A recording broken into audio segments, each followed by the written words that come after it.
Hello and welcome. My name is Vitalis Esala. We started with this topic in the last video. If you did not see it, please check it out. The title is We Need New Leadership 1. Today we are going to continue with the need for new leadership in the other general areas of society. The first one is in government, where policymakers work. Policymakers are the people that make the rules or the people that shape and implement the political system of the community or the government. They may be religious people, politicians, or social actors. They are the real leaders. Not that there are unreal leaders, but when you have the privilege to be the rule maker, you carry a good deal of importance in the scope of your influence. There is a need for new leadership among policy leaders, as we will see in this video. In general, when we talk about policy and policy makers, people think of political leaders. However, policy makers are not only politicians, and when they are, they still act on social problems such as poverty, unemployment, poor education, ill health, etc. That is why before passing any new policy, policymakers must interact with all group of people. Do they do that? No. Not half of the time. Can they always do that? No. Should they do that whenever they can? Yes. You got the point. Policies affect the entire population, so at least they should consider listening to what people have to say. In Côte d'Ivoire, something unprecedented took place a few months ago. President Alassane Ouattara met with kings and traditional leaders of the country to know their thoughts about a new constitution he wanted to suggest to the country. In Africa, this is not commonplace. The systems are presidentialist, and the president does what he or she wants, and that's it.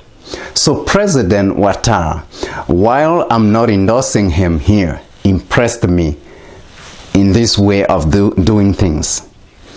Policy makers must be able to get as close to the population as possible before passing any new policies. As inclusive leaders, you are expected to pass the policies that interest the community. As new leaders, you should put your population first in whatever position you occupy in politics, business, or religion. Speaking of religion, today's world religions are damaged by fanatic feelings. No single group of faith believes that the other understands the difference between good and evil. We all think that the others are evil and we are good. If someone does not believe in what we believe, if someone does not see things the way we see them, and if someone does not exactly worship the way we worship, to us they are evil. We seek to proselytize them or wipe them out of the face of the earth. But how good are we if we cannot live with variety? Jesus, Muhammad, and Siddhartha, the creator of Buddhism, all spoke about tolerance. The Bible doesn't point out the word tolerance, but in many instances it refers to it. Illiterate of the Holy Scriptures get confused about the purpose of the Bible and think it is the book of intolerance. But the object of the Bible is reconciliation. Reconciliation between God and man, and between man and man. Man here stands for human beings. Reconciliation cannot take place without tolerance.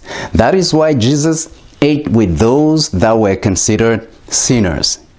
He communed with the outcasts, and he even taught to love your enemies.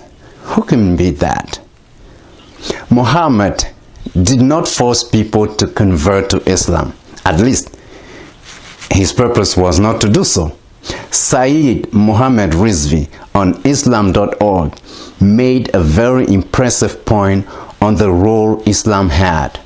The messenger were to deliver the message. That's it, he said. Citing the Holy Quran, Rizvi alleged that, quote-unquote, in spite of all the opposition and even physical torture that his followers suffered in Mecca, Prophet Muhammad always approached the unbeliever at Mecca with tolerance. At one stage of his mission, the Prophet read to them a short chapter from the Revelation. And here's the excerpt of the Revelation. O you who do not believe, I worship not what you worship, and you are not worshipping what I worship, nor am I worshipping what you worship, neither art you worshipping what I worship. Therefore, to you your religion, and to me my religion. Chapter 109. There is no tolerance better than this. As inclusive leaders, you will need to promote and enforce tolerance in the community. If you are political leaders, push laws that sponsor the regulations that meet your community's needs. Or if you hope to become a religious leader, your community will expect for you to be tolerant because God Himself is tolerant. We all have limits, and we all ought to be tolerant of each other. Know your limits, and you will be a better leader. Our topic for the next video is about knowing your limits. If at any time you have a question and you want a quick answer, get hold of me by visiting my website www.actonyourdreamtoday.com. My free book, 50 Ideas to Inspire You, is waiting for you on my website. You may also give me a call at 207-551-8021. Ladies and gentlemen, I'm Vitalis Esala. Meet me in the next video.